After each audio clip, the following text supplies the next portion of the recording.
Yo, jour 32, on a investi les gars, je suis vraiment content. Regardez-moi ça, attendez.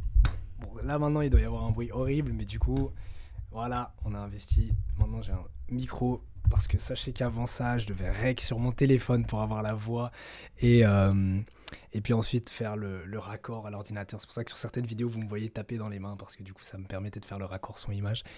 Bref, mais du coup, ouais, j'ai investi dans un micro, j'espère que la qualité du son est relativement bien. C'est la première vidéo avec, du coup c'est un test, j'espère que le son ira correctement. Mais bref, c'est pas le sujet du jour. Le sujet du jour, les gars, aujourd'hui j'avais envie de parler de quelque chose d'assez important dans le trading. Le titre de cette vidéo, comme vous l'avez vu, c'est « Investissez dans votre avenir ». Donc investir dans son avenir, qu'est-ce que ça veut dire? Et j'ai envie de parler de ça particulièrement au niveau du trading. Et pour vous introduire le sujet, je vais vous raconter une histoire. Donc c'est l'histoire d'un général qui part à l'attaque sur une île, je pense que c'est l'île d'Angleterre. Et il arrive avec ses troupes et l'un de ses matelots lui dit que ils sont en infériorité numérique. Donc ils sont beaucoup moins de soldats que l'île qu'ils attaquent. Et donc le général se dit, bon merde, je sais pas moi, on est 200, ils sont 1000, comment on va faire pour les battre? Ok, on n'a aucune chance de gagner, etc. Sauf que le général, à ce moment-là, et vous connaissez sûrement cette histoire, mais le général, à ce moment-là, qu'est-ce qu'il se dit? Il se dit, ok les gars, on va débarquer sur l'île, et à la seconde où on débarque, vous allez brûler tous nos navires. Et donc les soldats, ils sont là en mode, mais what the fuck, attends, comment ça brûler nos navires, etc. Ils débarquent sur l'île, ils brûlent leurs navires, et finalement, ils ont quand même gagné la bataille, et ils ont pu conquérir l'île. Alors bon, j'ai peut-être un peu déformé l'histoire, mais dans tous les cas, la morale, c'est qu'ils ont gagné. Et c'est peut-être de là, enfin vous connaissez peut-être du coup cette métaphore qui dit du coup brûler ses vaisseaux derrière soi. Je crois qu'elle est plutôt utilisée en anglais. Mais en français, l'idée, c'est que vous devez tout donner. Genre aller all-in. Enfin, je suis pas sûr que ce soit la bonne expression, mais vous devez tout donner. Dans le sens où je fais partie des personnes qui sont plus pour le fait de ne pas avoir de plan B. Et ayez un plan A, enfin ayez un plan déjà, mais du coup ayez un plan A, mais n'ayez pas de plan B. Et l'idée de cette petite histoire, c'est vraiment brûler vos vaisseaux derrière vous, brûler vos bateaux derrière vous, pour que vous n'ayez pas de plan de secours. Pourquoi ces soldats ont gagné? Pas parce qu'ils étaient des meilleurs combattants, pas parce qu'ils étaient, je sais pas, avantagés, au contraire, ils étaient en moins grand nombre, mais ces soldats ont gagné parce que c'était juste la victoire ou la mort. Ils étaient arrivés sur l'île, il y avait les ennemis devant eux, la mer derrière eux, aucun plan de secours, aucun moyen de partir, leur vaisseau était en feu, leur bateau du coup était en feu, et donc ils avaient qu'une seule possibilité s'ils voulaient vivre, c'était de se battre et de gagner. Et pour revenir au trading, parce que c'est quand même une chaîne de trading, le titre de cette vidéo, Investissez dans votre avenir, c'est comment appliquer cette petite leçon au trading. Quelque chose que j'ai compris il y a pas mal de temps, et en fait j'étais en train de rouler, je vous avoue la vidéo sort un peu tard parce que je viens de rentrer chez moi, et j'étais en train de rouler et je pensais justement à cette histoire parce que je me disais que j'allais faire la vidéo avec ce nouveau micro, etc. Et puis, à petite échelle, ce micro ne représente pas grand chose, mais le simple fait d'acheter un micro, ça montre quelque part mon investissement pour cette chaîne. Pas nécessairement vis-à-vis de vous, mais ça montre que j'ai envie de m'impliquer sur YouTube. Et quand je dis investissez dans votre avenir, c'est dans le sens... N'hésitez pas à investir massivement de l'argent dans votre avenir, dans votre trading, etc. À quoi ça peut ressembler du coup? C'est formez-vous, achetez des livres, achetez tout ce qui peut vous faire penser au trading ou vous montrer en fait que vous êtes sur la voie du trading. Je m'explique. Le problème, et j'en ai discuté avec un des abonnés il n'y a pas si longtemps, c'est que beaucoup de personnes commencent le trading pour voir. Alors jusque-là, il n'y a rien de mal. Tu peux commencer le trading pour voir, tu regardes 1 mois, 2 mois, 3 mois, si t'aimes bien ou si t'aimes pas, parce que sans essayer, tu peux pas savoir. Mais le problème, c'est que beaucoup de personnes, après avoir fait ces quelques mois d'essai, continuent le trading, mais sans se donner à fond, sans brûler leur vaisseau derrière eux. En gros, ils font du trading, mais c'est comme si, dans leur inconscient, ils donnaient un peu une deadline, ou un peu, bon, je vais voir si ça marche, mais après X temps, j'arrête. Et le problème, c'est que le trading, honnêtement, c'est qu'une question de temps avant que tu réussisses. Alors ça peut paraître bizarre que je dise ça, parce que quelque part, je n'ai pas la preuve de ce que j'avance, parce que vous allez me dire, oui, mais t'as pas encore réussi. Donc comment tu peux savoir que tu finiras par réussir? Est-ce que tu es sûr que c'est pas quelque chose qui est propre à certaines personnes? Certaines personnes peuvent réussir, d'autres pas.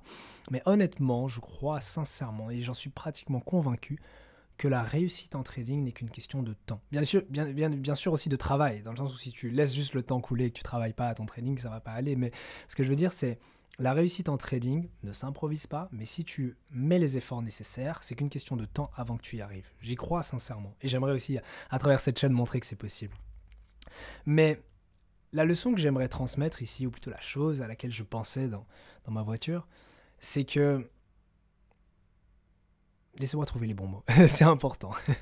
C'est que si tu ne t'investis pas, que ce soit sur le plan financier, que ce soit sur le plan personnel, que ce soit peu importe à quel niveau, si tu ne t'investis pas à 200% dans ton trading, je ne parle pas tant de la réussite ou l'échec ici, donc je ne parle pas de tu vas y arriver ou tu ne vas pas y arriver, mais je parle juste de tant que tu garderas un plan B en tête, tu risques d'abandonner. Et donc si tu abandonnes, tu n'y arriveras jamais. Et ce que j'aime souvent dire, c'est... Le trading, c'est pas quelque chose que tu dois prendre à la légère, dans le sens où c'est pas un plan B. C'est pas une option. C'est quelque chose que tu dois faire et y dévouer tout ton temps et toute ton énergie.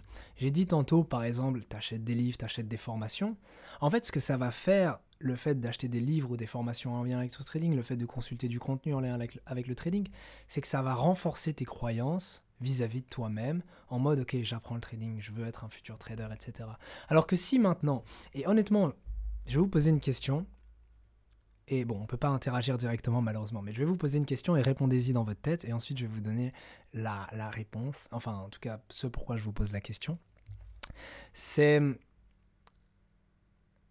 quand on vous demande qu'est-ce que tu fais entre guillemets dans la vie, qu'est-ce que tu fais dans la vie, ou qu'est-ce que tu étudies, etc. Est-ce que la réponse que vous donnez, c'est « je fais du trading » ou bien c'est « j'apprends le trading » ou « j'essaye le trading » ou bien autre chose, peut-être que vous avez un job ou des études, etc. Ça, c'est une première question. La deuxième question, c'est si maintenant quelqu'un vous demande spécifiquement « Ok, où est-ce que tu en es dans le trading ?» Est-ce que vous avez tendance à vous diminuer, vous rabaisser en mode « Oh, je fais juste un peu de trading comme ça » ou peu importe la manière dont vous le dites, mais je pense que vous comprenez ce que je veux dire. C'est est-ce que vous avez tendance à minimiser ce que vous faites, même si vous êtes vraiment impliqué au niveau de votre énergie et de votre temps, est-ce que vous avez tendance à minimiser ce que vous faites ou est-ce que vous dites « Non, le trading, c'est push or die, c'est la victoire ou la mort, comme avec la métaphore que j'ai donnée au début. » Et donc maintenant, j'imagine que vous avez pu répondre à la question de votre tête. Enfin, vous le savez quand on vous pose des questions, ouais, qu'est-ce que tu fais dans la vie, etc. Vous savez comment vous répondez. J'ai remarqué avec le temps que autant au début, je répondais un peu mollement, en mode « Ouais, je fais un peu du trading comme ça sur le côté. » Et maintenant, je réponds en mode beaucoup plus sérieux. En mode « Bah non, je fais ça à temps plein. C'est vraiment ce que je veux faire plus tard. » Et souvent, la réaction des gens, ça va être « Ah, mais t'es sûr ?» Parce qu'ils y connaissent pas grand-chose et du coup, ils disent « Mais le trading, c'est risqué. » Enfin, ouais, tous les préjugés qu'on peut avoir sur le trading. Et c'est important dans ces moments-là d'être convaincu. Parce que les gens, quelque part, en vous posant la question, vous testent. Bon, ils s'en fichent en soi de ce que tu fais, ils s'en foutent de ce que tu fais dans ta vie, mais c'est quelque part une manière de te tester, voir si tu as des convictions vis-à-vis de ce que tu fais et si tu vas vraiment aller jusqu'au bout. Ou formulé autrement, quelque part, quand ils te posent la question, ça leur permet de voir si tu as brûlé tes bateaux derrière toi ou pas. Est-ce que tu es vraiment dévoué à 200% comme tu le prétends? Est-ce que tu es vraiment prêt à tout pour réussir en trading? Et je pense que c'est vraiment important de se poser la question parce que je le répète souvent dans les vidéos, mais le trading, c'est pas quelque chose que tu peux faire sur le côté. C'est pas juste un hobby que tu fais de temps en temps le week-end ou en fin de journée. C'est quelque chose où tu dois y donner tout ton temps, toute ton énergie, presque être passionné. Alors la passion peut venir après, mais c'est quelque chose que tu dois apprécier et quelque part vouloir faire de tout ton temps. Parce que je vois trop de personnes qui sont attirées par le trading pour les mauvaises raisons, qui veulent faire du trading pour l'argent, pour le prestige, pour des choses comme ça. Et bien évidemment, c'est des choses qui vont avec le trading, parce que forcément, quand tu maîtrises le trading, tu peux générer une grande quantité d'argent en très peu de temps. Tu peux attirer le prestige, dans le sens où les gens vont commencer à être là en mode « Oh waouh, tu fais beaucoup d'argent en peu de temps, comment tu fais ?» Ça peut éveiller la curiosité. Mais si la raison pour laquelle tu es dans le trading, c'est uniquement l'argent, c'est peut-être pas la bonne raison. Pourquoi? Parce que c'est une motivation de base, mais c'est pas ça qui va te permettre de continuer dans les moments où tu n'auras pas d'argent. Parce que comme je le dis souvent, le trading, ça peut être des années sans gagner un seul centime, et ça peut même être des années où tu perds de l'argent, jusqu'au jour où ça fonctionne. Mais il faut en gros que tu trouves cette rage de vaincre au fond de toi, qui va te permettre de continuer dans les moments difficiles, dans les moments où tu gagnes pas d'argent, dans les moments où tu es en période de drawdown, etc. Si je parle de tout ça là maintenant, c'est justement parce que, comme vous le savez, j'étais en période de drawdown, je suis en train de remonter petit à petit. D'ailleurs, dans la dernière, je sais pas si c'est la dernière vidéo ou l'avant-dernière, mais comme je l'explique souvent, j'ai mon PNL derrière moi, ici. j'ai mon PNL derrière moi, et donc ça vous permet de voir du coup où en est mon capital. Donc j'étais dans une grosse période de drawdown, on a plus de moins 2%, enfin du coup pas plus, mais moins 2 et des pourcents.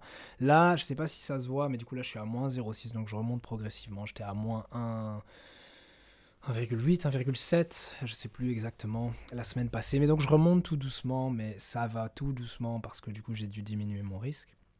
Mais pourquoi je fais cette vidéo? C'est parce que, et ça vous arrivera sûrement, une période de drawdown, donc un moment où vous n'arriverez plus à faire de profit pendant une grosse période, quelques semaines, 1 mois, 2 mois, 3 mois.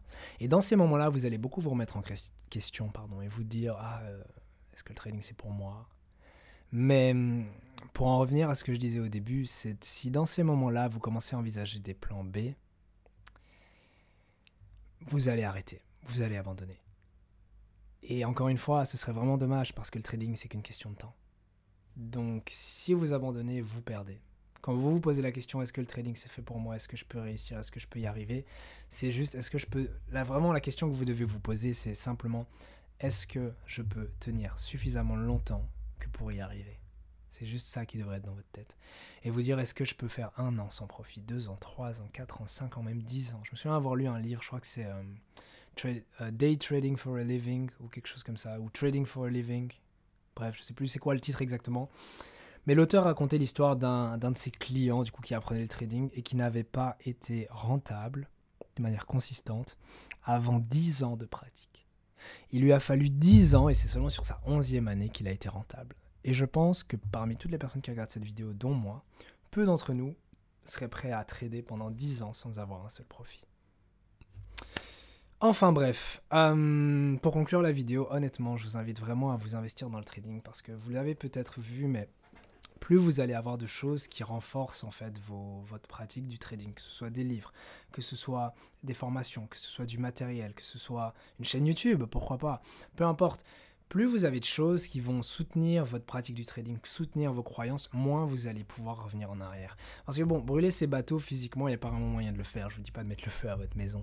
Mais imaginez simplement, vous achetez pour des milliers d'euros de formation, vous achetez pour des milliers d'euros de matériel, vous achetez pour des milliers d'euros, peut-être pas des milliers, mais des centaines d'euros de livres. Et après quelques années, vous abandonnez. Et viendra le moment où du coup, vous devrez faire vos cartons. Et vous regarderez tout ça, tout cet argent que vous avez mis dans ce projet, que vous avez juste abandonné.